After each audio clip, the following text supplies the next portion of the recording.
Kwa majina naitwa Flora Philemon, natokea kanda ya Tarime A.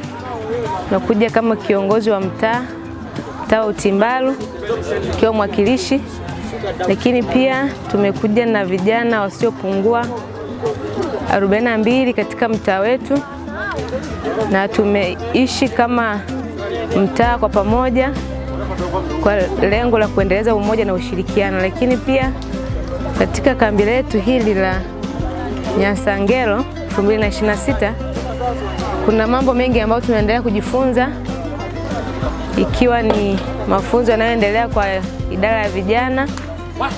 Katika madarasa tunajifunza, lakini pia katika kambi waga hapakosi changamoto.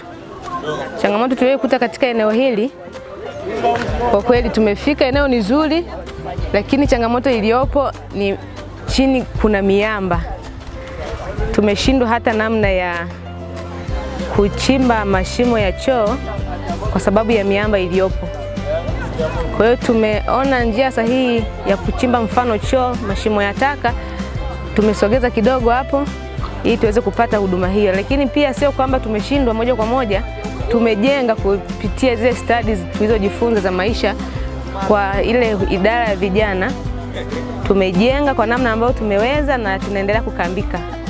Lakini cha kuwashauri wazazi ambao hawajaleta vijana kambini, wajifunze kupitia vijana hawa ambao wanaendelea kujifunza. Watoto wanaendelea kupata faida mbalimbali za ukambikaji, wanajifunza maisha nje ya nyumba na wanafurahia kwa kweli katika maisha haya wanaendelea kujifunza hapa.